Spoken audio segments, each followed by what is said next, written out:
कोर्टापुढे युक्तिवाद झाला. त्यांनी 10 दिवसाचा पोलीस रिमांड मागितली होती, पोलीस कस्टडी. त्याच्यामध्ये 10 मुद्दे त्यांनी घेतले होते की ह्या मुद्द्यावर आम्हाला त्यांची पोलीस कस्टडी पाहिजे. त्याच्यावर 21 डिसेंबरला 15 दिवसाची पोलीस कस्टडी त्यांनी दिलेली होती. त्यापैकी तेच मुद्दे 10 मुद्दे त्यांनी परत सांगितले होते की आम्हाला त्या बाकीच्या गुन्ह्यात तपास करायचा, यांची प्रॉपर्टी वगैरे चेक करायची. त्याच्यामुळे दोन्ही सरकारी वकिलांनी पलीकडून घाल ना खाली पोलीस कस्टडी मागण्याचा अर्ज होता तो त्यांचा फेटाळलेला आहे आणि मॅजिस्ट्रेट कस्टडी दिलेली आहे.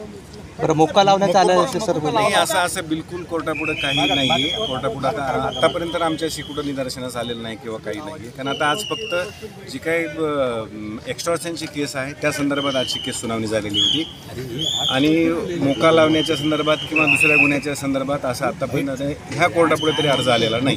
मोक्का लावला असेल तर काय अडचणी निर्माण होऊ शकतात? मोक्का लावला असेल तर काय अडचणी निर्माण होऊ शकतात? त्या पुढच्या वेळेस आम्ही मोक्का लावल्यानं काय त्यांचा तसंही ह्या आतापर्यंतचा जो तपास आतापर्यंत आलेला आहे त्या तपासामध्ये त्यांनी सांगितलं की आम्हाला दुसऱ्या गुन्ह्यामध्ये त्यांना तपास करायचा आहे, पण कुठेही तपासामध्ये वाल्मिक कराड यांचा सहभाग आलेला नाही.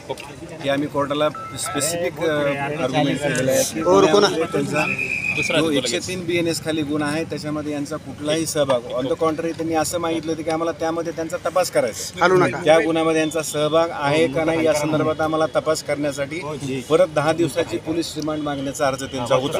त्याच्यामुळे त्या पद्धतीमध्ये किंवा त्या तपासामध्ये वाल्मिक कराड यांचा त्या गुन्ह्यामध्ये कुठेही सहभाग आलेला नाही.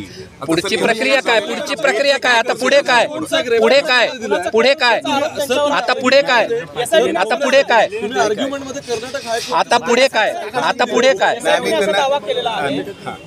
आता आम्ही जमानचा अर्ज आज दाखल केलेला आहे.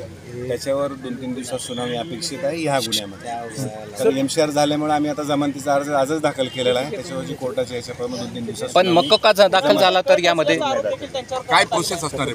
मक्का दाखल झाला तर ते कुठल्या कस्टडीत? नाही, त्यांना पुन्हा कस्टडी मागतील ना, ते दुसऱ्या गुन्ह्यामध्ये कस्टडी मागतील. मोका लागला ती प्रोसिजर वेगळी आहे, कोर्ट आहे, त्या पद्धतीने बाकीची प्रक्रिया चालेल. कोर्टामध्ये ज्यावेळेस आर्ग्युमेंट सुरू होते त्यावेळेस 10 मुद्दे काय होते?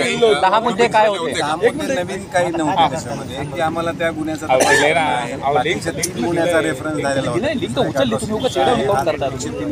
गुन्हा आहे त्याच्यामध्ये यांचा तपास करायचा आहे. आणखी यांचे कुठे साक्षीदार आहेत का आणि ह्या संदर्भात प्रॉपर्टी घेतलेली आहे किंवा कुठं राज्यात आहे, बाहेर देशात प्रॉपर्टी घेतलेली असेल, अशा संदर्भात आम्हाला तपास करायचा आहे. असे मुद्दे होते. ते सगळे मुद्दे कोर्टाने काय ग्राह्य धरलेले नाहीत. कस्टडी देण्याचे कोर्टाने नाकारलेलं आहे. सीआयडीने तपास सुरू होता त्यावेळेस त्याच्यामध्ये आम्ही हेच सांगितलं 10 वर्षापर्यंत शिक्षा आहे. 10 वर्षापर्यंत जी शिक्षा आहे त्याच्यामध्ये आमचं म्हणणं होतं की पहिला 40 दिवसाचा तपास आहे ते 15 दिवस तुम्ही मागू शकतो. असा आम्ही त्याच्या कर्नाटक हायकोर्टचा दाखला दिला होता. त्याच्यातून सुप्रीम कोर्टाने केलेला आहे. ओके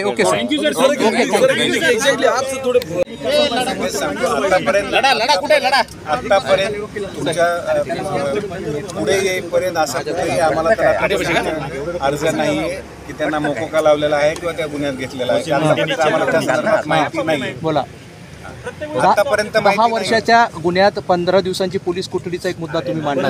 आम्ही त्याच्यात असा मुद्दा मांडला की हे जे त्यांच्या 10 वर्ष 1 वर्ष असं नाही की फक्त 10 वर्ष, मॅक्झिमम 10 वर्ष शिक्षा याच्यामध्ये आहे. त्याच्यामुळे 1 वर्ष ते 10 वर्ष अशा संदर्भात शिक्षा असल्यामुळे आमचं असं म्हणणं होतं की 15 दिवसाची कस्टडी दिलेली आहे ती पूर्ण आहे. त्याच्यामध्ये त्या 15 दिवसात पूर्ण तपास झालेला आहे.